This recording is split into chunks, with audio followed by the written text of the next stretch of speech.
Viva Voz, com Vera Magalhães.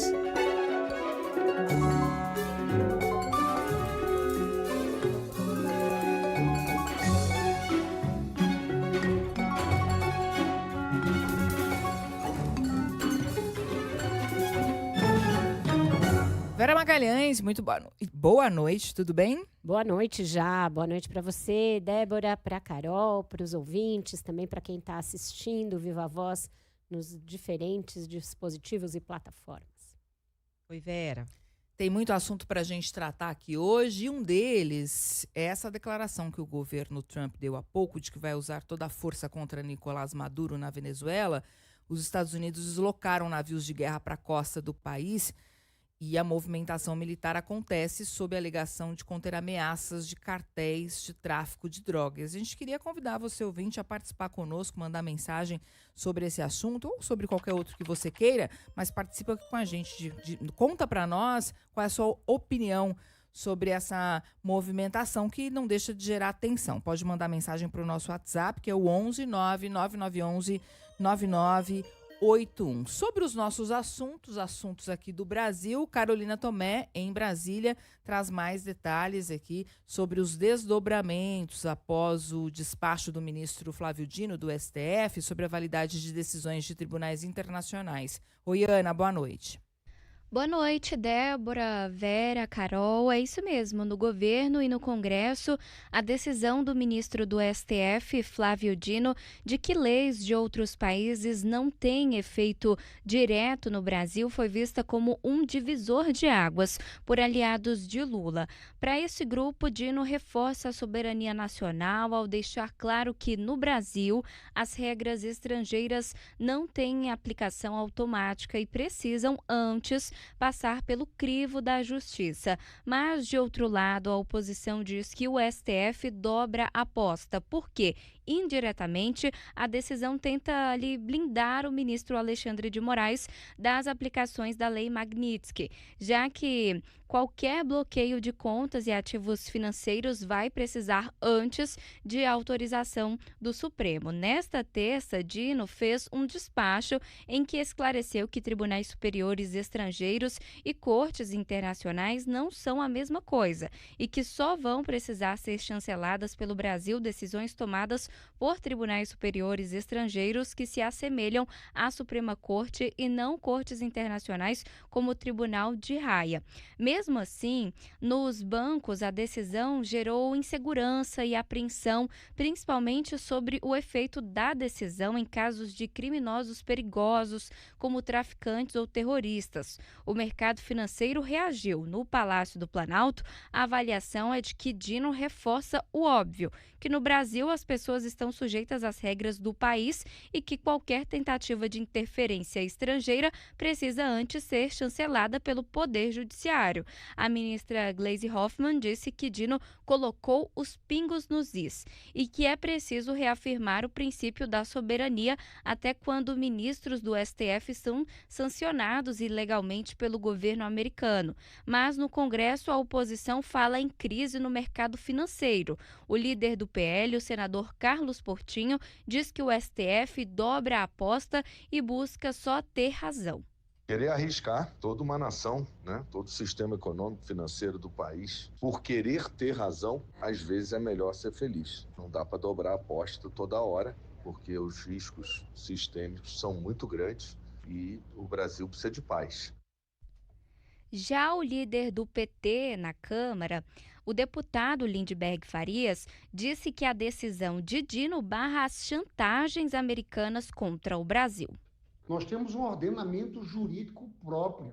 Então, os bancos, as instituições financeiras aqui têm que obedecer às leis do Brasil. Isso é um princípio básico. Essa chantagem que está sendo feita contra ministro do Supremo não vai prosperar. Um dia depois da determinação, a cúpula das instituições financeiras se reuniu com as áreas jurídicas para entender qual a dimensão da determinação de Dino. A dúvida envolve se, nesses casos, antes de bloquear a conta, haverá necessidade de autorização do STF. Débora. Obrigada pelas informações, Ana Carolina Tomé, em Brasília. E já está aqui com a gente, excepcionalmente nesse horário, Gustavo Ferreira, que a gente sempre aciona quando o mercado começa a ficar muito louco. E hoje foi um desses dias, né, Gustavo? Porque as ações dos bancos tiveram aí uma forte queda na esteira da decisão do ministro Flávio Dino e do que seria a sua extensão. Gustavo Ferreira, colunista do Valor Invest, também aqui da CBN. Boa noite para você, Gustavo. Boa noite, Vera, Débora, Carol, ouvintes. Pois é, né? O mercado se viu diante do... De certa forma, né? Estava ouvindo, né? O entendimento do governo. De certa forma, sim, né? O ministro Flávio Dino, digamos que ele tenha colocado no papel o que já se sabia, que leis brasileiras são aquelas que regem as empresas do Brasil e os outros países regem as respectivas empresas. Mas, aos olhos dos investidores, ficou essa obviedade ressaltada e um temor ressaltado, que é um temor já que chegou a ser sentido lá no começo das sanções contra o Alexandre de Moraes, que depois ficaram minimizadas e voltaram a aflorar, que é a situação dos bancos ficarem ali entre a cruz e a caldeirinha, né? Porque é isso, né? Beleza. Então, os bancos brasileiros que têm operações maiores ou menores nos Estados Unidos, digamos que eles resolvam atender aos Estados Unidos e às sanções impostas pelo Trump. Podem ser punidos pelo STF. Digamos que não. Vão, sim, apenas seguir decisões que sejam ratificadas pelo STF. Daí vão ser punidos pelos Estados Unidos. Tem um precedente ali, né? Algumas matérias hoje deram conta de alguns bilhões em multas que nos últimos anos já foram cobrados de bancos pelos Estados Unidos em casos envolvendo países que não estão exatamente na mesma caixinha diplomática e democrática historicamente que o Brasil. Países como o Irã, por exemplo, que por causa de decisões contra entidades ou, enfim, pessoas ligadas ao Irã, bancos acabaram não seguindo as decisões americanas e foram punidos. Será que é o mesmo caso do Brasil? Aos olhos de Trump, o Brasil parece estar nessa caixinha de países que não são historicamente amigos dos Estados Unidos. E agora, falando propriamente das ações, esse entendimento fica bem claro quando a gente olha qual ação que mais caiu. Foi a do Banco do Brasil. A ação do Banco do Brasil caindo ao longo do dia, chegou a cair mais de 6%, ficou um pouco abaixo disso. É por onde o ministro Alexandre de Moraes recebe o salário dele, né? Que tem uma agência em Nova York, muito se falando sobre se, no limite, fosse ordenado o fechamento dessa agência, pela qual, inclusive, são pagos todos os funcionários do Itamaraty que trabalham no exterior.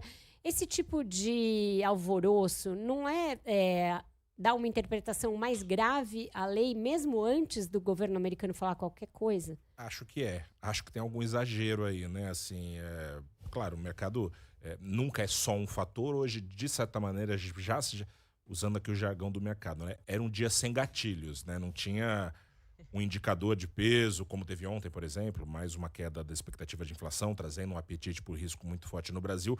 Era um dia de agenda esvaziada. E o que é curioso, né? A decisão do Flávio Dino foi ontem, Sim. Ao longo do pregão, que diminuiu um pouco do apetite ao risco no Brasil, mas tinha mais notícia para fazer preço, usando de novo um jargão do mercado. Faltou notícia para fazer preço hoje, né? E acabou que a polêmica cresceu hoje, né?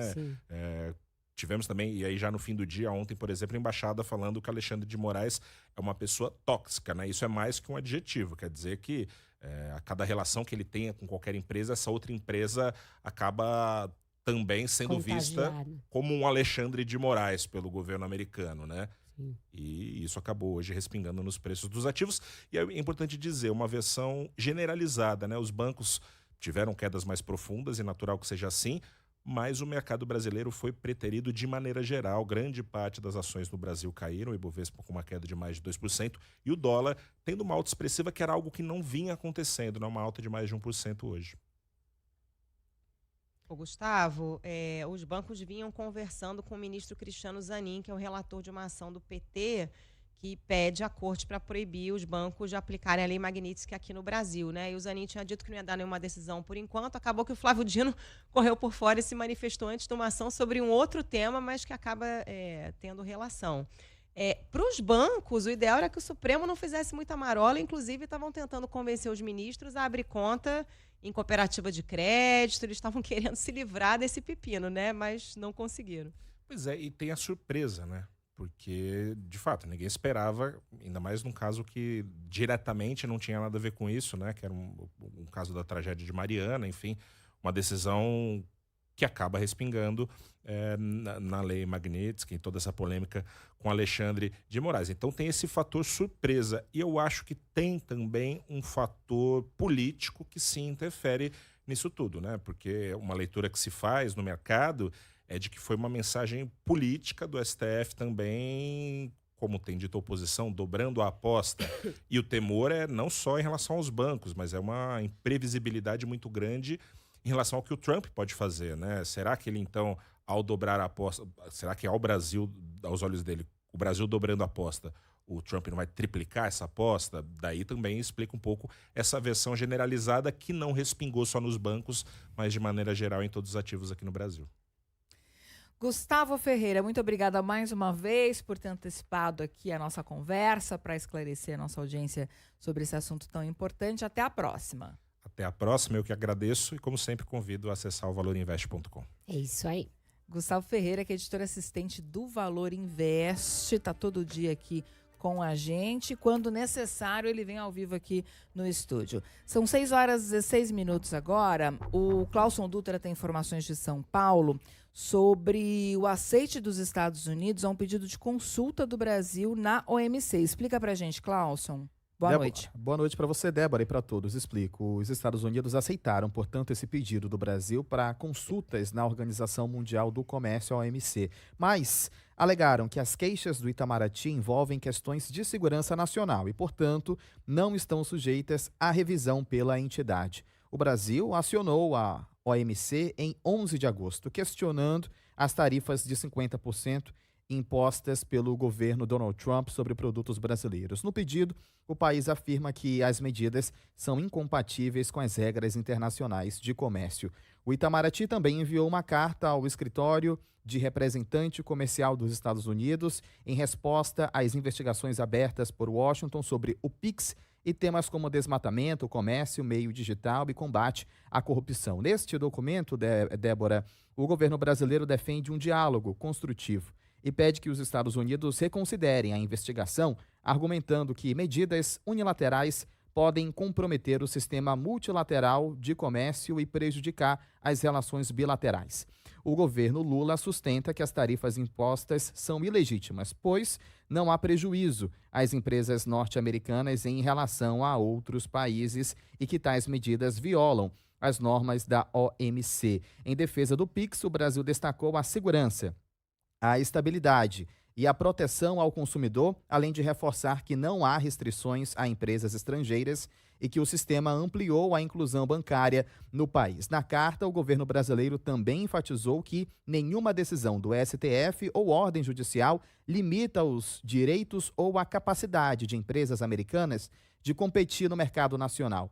A aplicação de multas e medidas coercitivas, segundo o texto, busca apenas garantir o cumprimento da lei. Débora. Obrigada, viu, Clauson, pelas informações. O Brasil fazendo seu papel, né, Vera?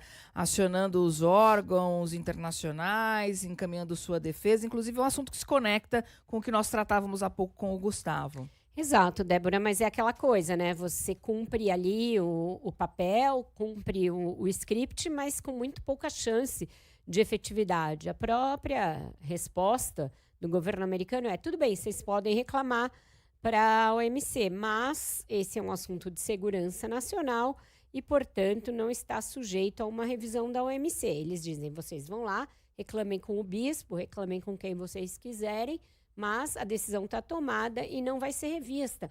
Então, é como se o governo Trump mostrasse que não dá a mínima para a OMC, como de fato não dá, né? A gente sabe que, assim como vários organismos multilaterais, também a Organização Mundial do Comércio enfrenta um problema grave de jurisdição, né? A gente sabe que hoje, para qualquer ação ali ser efetiva, tende a haver um consenso entre a maioria dos países membros e esse consenso dificilmente é alcançado. Então, a gente tem um órgão que é inoperante, é um órgão para inglês ver e que não consegue ser efetivo em obrigar os países a seguirem um ordenamento mínimo, básico, de comércio global, em que um não se sobreponha aos interesses do outro, em que um não imponha ao outro os seus próprios interesses. Então, é um aceite meramente protocolar que dificilmente vai mudar a situação do tarifaço. O que tem poder de mudar é se começar a surtir efeito inflacionário ou recessivo dentro dos Estados Unidos. Até que isso aconteça, né? O que a gente imagina que enfim, é imprevisível, na verdade, né? Tudo que vem dos Estados Unidos, tudo que vem de Donald Trump é completamente imprevisível. Mas até que tenha um efeito direto que faça ele voltar atrás em alguma dessas sanções que foram aplicadas, a gente vai ficar nesse vai e volta, nessas discussões, né, Vera? Isso, o governo brasileiro tentando aquilo que está a seu alcance, porque também não consegue abrir nenhum canal direto de negociação com o governo americano, está cada vez mais difícil. A hostilidade manifestada pelos Estados Unidos é cada vez maior, como no tom da nota divulgada ontem, e isso deve crescer. Por quê? Porque a gente tem aí marcado agora o julgamento do ex-presidente Jair Bolsonaro, tem marcado o julgamento dele e dos demais integrantes do núcleo crucial da trama golpista. E todo mundo espera que, à medida que se aproxime essa data, possa haver uma escalada nas ameaças e nas sanções do governo americano em relação ao Brasil. E aí, sempre nesses dois canais, no canal político, com Lei Magnitsky e outras atingindo os ministros, mas também na seara econômica, também com o intuito de fazer o país sangrar na sua economia e, com isso, tentar desgastar ao mesmo tempo o governo e o judiciário. Inclusive, tem uma informação aqui que está no Valor Econômico. O deputado federal Eduardo Bolsonaro, que teve aí sua licença já suspensa, tem uma discussão do que vai acontecer com ele aqui no Brasil, mas ele está lá nos Estados Unidos. Fato é esse. Ele afirmou que essa tentativa do ministro Flávio Dino de barrar a aplicação da Lei Magnitsky contra Alexandre de Moraes pode reforçar a crise institucional pela qual passa o país. Inclusive, ele está lá trabalhando para isso. Trabalhando arduamente para isso. O temor generalizado que leva a esses movimentos do mercado que o Gustavo também explicou, a esse desespero, é porque os bancos estão interpretando já a aplicação da Lei Magnitsky num nível que muitas vezes nem está explicitado na decisão. Então, por exemplo, eles questionam se o simples fato do ministro Alexandre de Moraes receber os seus vencimentos pelo Banco do Brasil pode tornar o Banco do Brasil inabilitado a ter agências no exterior, a contratar com outras empresas americanas, e aí já levantam o problema do Banco do Brasil ter toda a sua nuvem de dados hospedada por big techs americanas que teriam de seguir a Lei Magnitsky, que, portanto, poderiam romper contratos para fornecimento dessas nuvens. Gente, não está escrito isso na decisão, não existe essa interpretação assim tão restritiva e rigorosa, e você sair interpretando a maior antes mesmo de qualquer sinalização nesse sentido, mostra que o país capitulou de qualquer resistência, capitulou de existir a uma punição que hoje é contra o ministro Alexandre de Moraes, mas que amanhã pode ser contra qualquer outra pessoa. E aí, vai se aceitar o precedente sem nem sequer o Brasil, os bancos, as empresas dizerem, olha, aqui nós somos um mercado importante, uma nação soberana, um país de milhões de habitantes e consumidores. Essas empresas americanas vão querer comprar essa briga por causa de uma pessoa chamada Jair Bolsonaro? Vão querer romper suas relações com o Banco do Brasil, que tem tantos clientes? O Brasil é um dos maiores países para essas bandeiras de cartão de crédito. Vão querer romper com os bancos brasileiros? Não faz muito sentido. Então, você já sair desesperado e pondo o carro na frente dos bois, me parece tudo aquilo que autoritários como Donald Trump desejam quando ameaçam outros países. E o deputado falando em crise institucional, criada por quem? Por ele mesmo, né? Exatamente, Carol. E não é pequeno o risco de que ele consiga cavar novas sanções. Quando você vê que no mesmo dia em que cancela uma reunião com o Fernando Haddad, o secretário do Tesouro aparece do lado dessas pessoas, eles estão deixando claro que sim, essas pessoas estão sendo ouvidas por autoridades de alto escalão no governo do Trump. A gente faz um intervalo, você fica com notícias da sua região. Na sequência, tem repórter CBN. 6h33 agora, Viva a Voz de volta. Samantha Klein tem informações ao vivo em Brasília sobre a formalização da federação entre União Brasil e Progressistas. Oi, Samantha, boa noite. Oi, Débora, boa noite. Olha, algumas falas fortes, podemos dizer assim, depois dessa cerimônia de formalização da Federação União Brasil e Progressistas. O presidente do PP, Ciro Nogueira, afirmou que o desembarque do governo Lula está próximo. Porém, pouco antes do início dessa cerimônia, o ministro André Fufuca, titular do esporte, não quis responder sobre desembarque e acabou até elogiando o governo Lula. Ciro, no entanto, disse que considera um constrangimento ainda ter um nome do partido na esplanada dos ministérios. Agora, o que nos constrange hoje é a presença de membros do nosso partido com cargos no governo. E isso eu defendo que isso seja proibido terminantemente, mas isso tem que ser uma deliberação dos dois partidos. O nosso partido, se dependesse de mim, Fufuca não teria nem entrado. Ciro Nogueira também afirmou que eventuais votações que sejam de interesse ao que o partido defende, por exemplo, não pode resultar aí em punição, por exemplo, a membros da sigla. Já o presidente do União Brasil, Antônio Rueda, disse que a saída do governo só vai ocorrer após realização de reuniões e convenções das siglas, o que indica que esse desembarque não será tão imediato. Ao mesmo tempo, ele deve ser chamado pelo presidente Lula nos próximos dias, após uma conversa com o Fufuca a respeito da permanência do partido no governo. Já os governadores da direita apelaram pela saída imediata. É o caso de Ronaldo Caiado, de Goiás, que afirmou que o União Brasil precisa se definir, que os partidos precisam ter seus candidatos e o melhor vai para o segundo turno.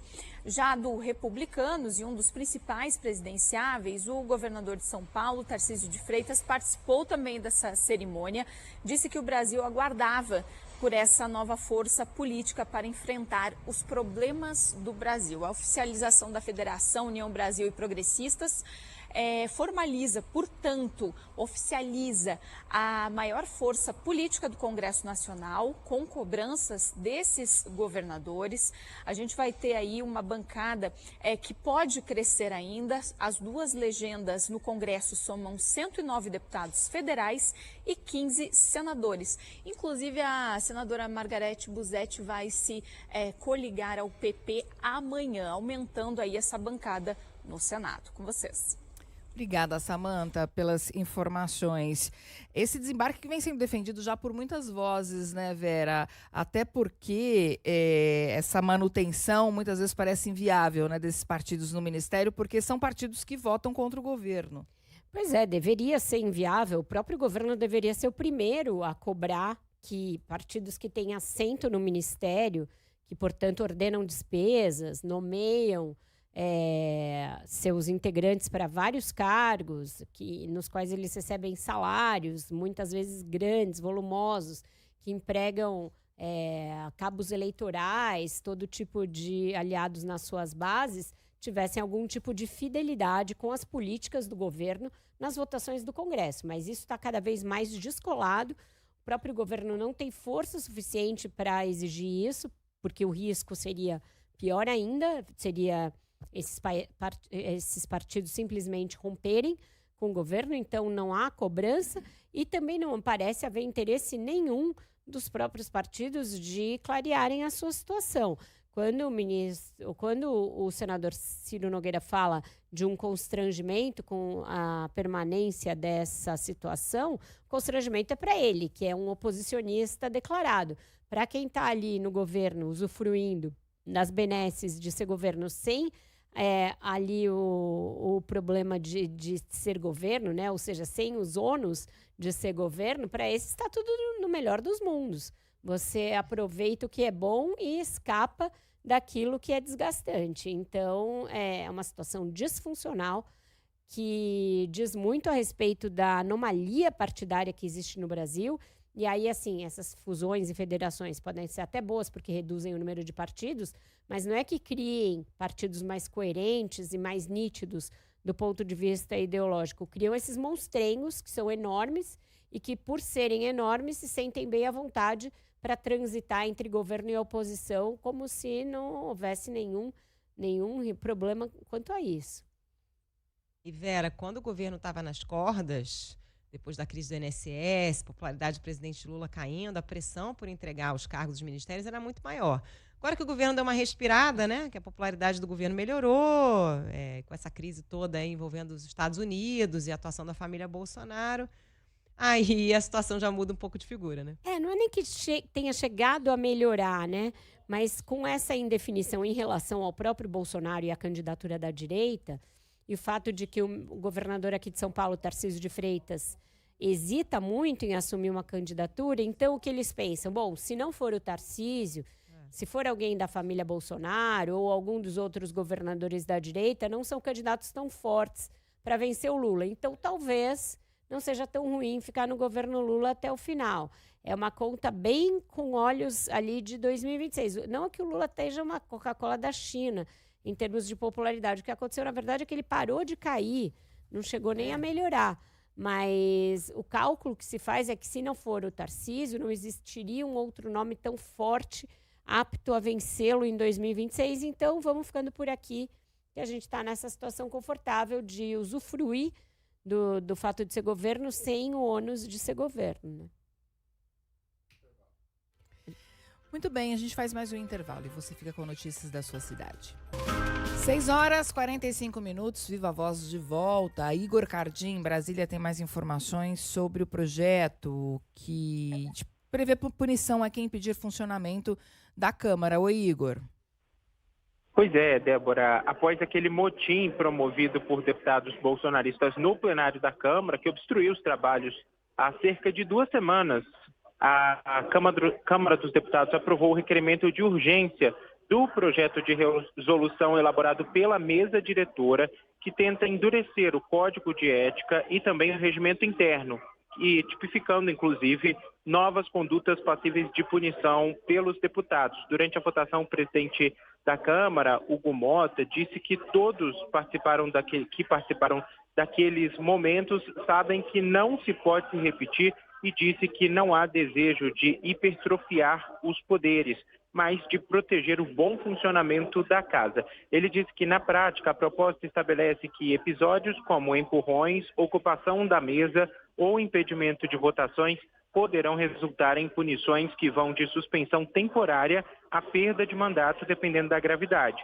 O texto também reforça que as condutas só poderão ser apreciadas mediante prova, para evitar contestação por abuso da mesa diretora. Lembrando que foi aprovada, então, a urgência, a votação ainda não foi pautada. Débora. Obrigada, Igor, pelas informações. Bem, Vera, o Hugo Mota dando uma resposta, até porque no momento em que houve aquele motim, a ocupação da Câmara, a imagem que ficou foi de fraqueza do presidente da casa, né? Exato, é uma resposta que ele tenta pôr ali em limites daqui para frente, né? Depois, literalmente, da porta já arrombada, determinar regras que já deveriam estar em vigor há bastante tempo. Isso é o básico do funcionamento de qualquer instituição, mas que deixa ali uma dúvida quanto a se ele vai ser realmente rigoroso, como tinha anunciado que seria, na punição de quem fez antes, né? Uma coisa é você anunciar regras, olha, daqui para frente vocês não podem fazer essa palhaçada que vocês fizeram, a regra está aqui. E outra coisa é dizer, olha, vocês fizeram a palhaçada, portanto, as punições são tais, tais e tais. Eu já vinha dizendo desde o início que era muito difícil ele ser muito rigoroso e duro com uma punição a todos aqueles deputados que estavam lá, porque eram muitos, eram todos eles da oposição, muitos deles do PL, e isso significaria praticamente o presidente da Câmara dizer que estava rompendo com o maior partido da casa, e que ele não faria isso, até porque esse partido apoiou a sua eleição para a presidência da Câmara. Então, agora parece que ele tenta uma saída salomônica. Ele, olha, a gente tem essas novas regras, espero que todos sejam civilizados, cumpram as regras de agora em diante, e aí vai dar uma contemporizada com o que aconteceu antes. Me parece que a receita que está em curso é essa daí.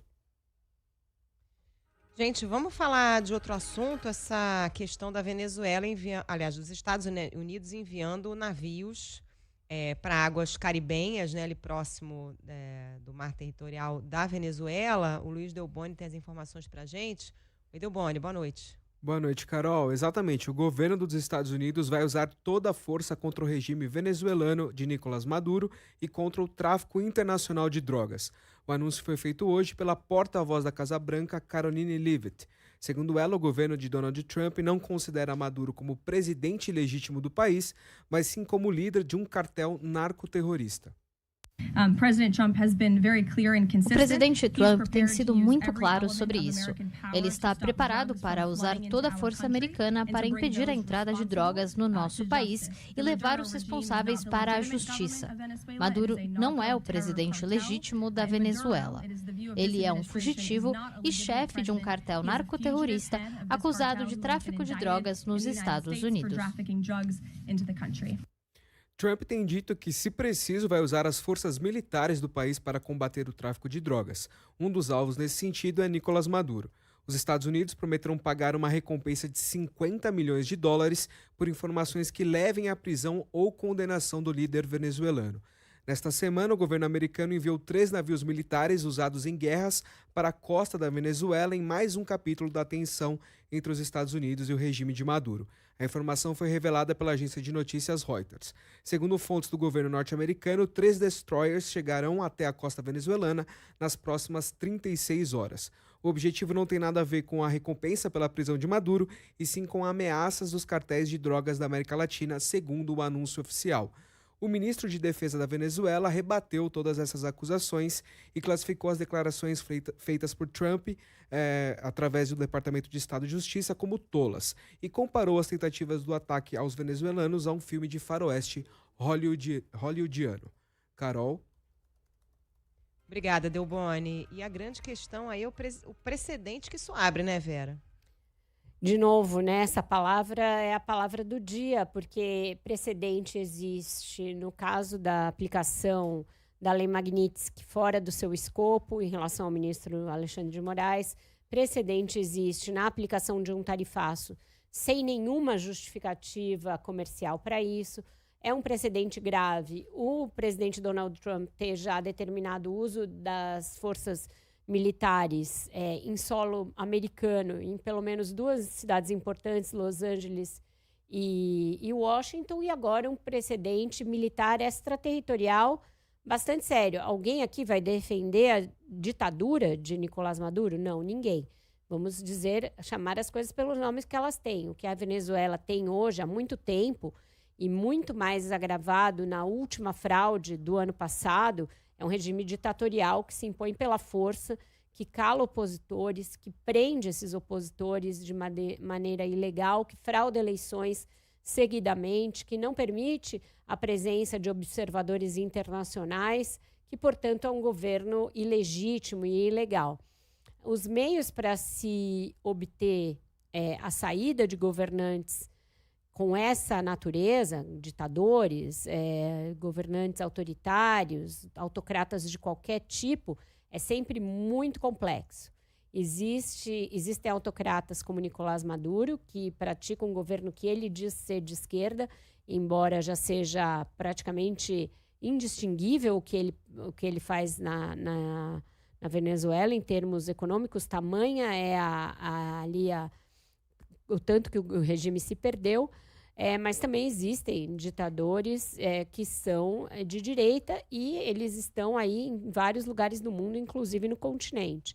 Abrir um precedente para que eles sejam retirados por outro país é você admitir a declaração de uma guerra aqui no continente, aqui na nossa vizinhança, aqui do nosso lado, com fronteira com o Brasil, e o risco que isso traz de instabilidade para outros países que não são ditaduras, são democracias como o Brasil, a Colômbia e outros países que estão ali na região, é imenso, é de uma gravidade enorme, porque a gente não tem vivido conflitos bélicos no continente há bastante tempo.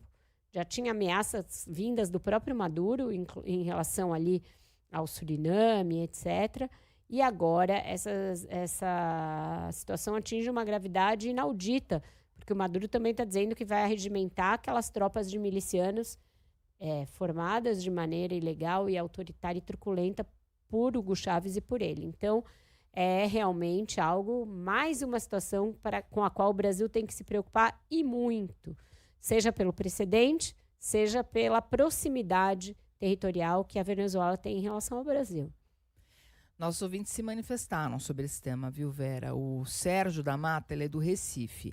Ele diz o seguinte: hoje a Venezuela, a pretexto de combater o tráfico, amanhã qualquer outro país da região, por qualquer motivo, tal como proteger a Amazônia, pulmão do mundo, poderia ser vítima de Donald Trump, né? O Valdecir: Maduro é um ditador que usa uma pseudodemocracia para se perpetuar no poder, e se ficar provado ainda que está ligado aos cartéis, deve ser destituído do poder. A opinião do Valdecir, parece que ele concorda, né, com um conflito, uma destituição por meio de um conflito. Sim. Como a Vera já trouxe aqui, seria um precedente muito ruim para toda a região, né, Valdecir? Não só para o mundo, para a religião, tudo que nós não precisamos de mais um conflito, né, Vera? É por isso que as organizações multilaterais deveriam ser prestigiadas pelas democracias, deveriam ser fortalecidas, a elas deveria ser dado mais poder decisório, deveriam ser dados instrumentos para que elas fossem efetivas, porque é óbvio que quando um regime assim se instala num país, causa graves problemas aos direitos humanos, aos direitos políticos, como é o governo ditatorial de Nicolás Maduro, você precisa ter mecanismos aceitos e acordados e pactuados por vários países para remover um ditador. Remover um ditador não é algo simples. Tem aí um conceito básico de diplomacia que fala em autodeterminação dos povos, que é o desejável em momentos como esse. Portanto, deveria caber aos próprios venezuelanos deporem uma ditadura. Eles estão tentando, mas a ditadura sempre conta com a força e com a supressão da democracia e das vontades e dos direitos como maneira de se perpetuar. Então, se a autodeterminação do povo venezuelano não é suficiente para depor esse ditador, a segunda opção deveria ser por coalizões internacionais que fizessem isso por meio da coerção. Portanto, aí cabem sanções e cabem uma série de mecanismos discutidos de maneira multilateral, e caberia a pressão da ONU e de outros órgãos como esse. Mas tudo isso está absolutamente desguarnecido, foi relegado ao segundo, terceiro, quarto plano, e agora a gente corre o risco de ter uma intervenção bélica de uma única nação que tem interesse na região. A Venezuela é um país rico em petróleo, gente. Não se pode ser ingênuo em relação aos intentos e aos objetivos de Donald Trump com uma incursão militar na Venezuela. Não está só prezando pelos direitos dos venezuelanos e pela democracia da Venezuela, né? Vários ouvintes trouxeram aqui essa questão do petróleo, do interesse, na verdade, do verdadeiro interesse dos Estados Unidos no petróleo da Venezuela. O João foi um desses ouvintes. E não se trata aqui de fazer uma defesa do regime do Maduro, né? Uma questão do precedente e das regras internacionais. Acende um alerta não só no Brasil, mas o México, por exemplo. A Cláudia Sheinbaum, presidente do México, na sexta-feira, disse que a posição histórica vai ser sempre pela autodeterminação dos povos, não apenas no que se refere a países da América Latina e do Caribe. Então é algo que deixa todo mundo meio de cabelo em pé. No nosso YouTube, lá no chat, o Ademar pergunta: é bom negócio ameaçar Maduro? Não sei se é exatamente esse o cálculo que o Trump está fazendo, né? Exatamente. Vamos ver. Também corre um risco de fazer ali um balé com esses navios, fazer toda uma mise-en-scène, depois mandar os navios de volta.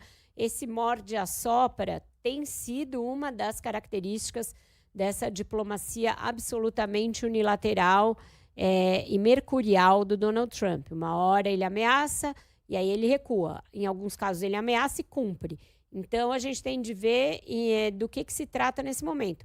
Em relação aos últimos dias, por exemplo, na tentativa de solução de conflito na Ucrânia, ele já voltou de várias posições, já manifestou diversas gradações em relação a cobranças ao regime Putin, a própria crença de que se esteja próximo do fim da guerra ou não. Então, não dá para saber exatamente o que vai acontecer. Essa dose de incerteza é uma das chagas desses tempos, é uma das chagas dessa presidência. Tudo isso deixa consequências graves, cicatrizes enormes para o mundo todo. Não precisaria ser desse modo. O mundo já tem problemas muito graves a enfrentar, crise climática e uma série de outros. Um pós-pandemia que nunca restaurou as economias ao lugar que elas estavam antes. Mas a gente está tendo de lidar com o temperamento de uma pessoa que coloca isso como uma regra de política externa e de diplomacia global. Não deveria ser assim, não deveria ser tão aceito que fosse assim, e aceito com tanta naturalidade internamente nos Estados Unidos que o seu presidente haja dessa maneira. Mas é isso que a gente está vivendo e é o que temos para hoje. A gente praticamente vive hoje o jornalismo, não só no Brasil como no mundo, de analisar a última do Donald Trump. É lamentável que isso seja assim.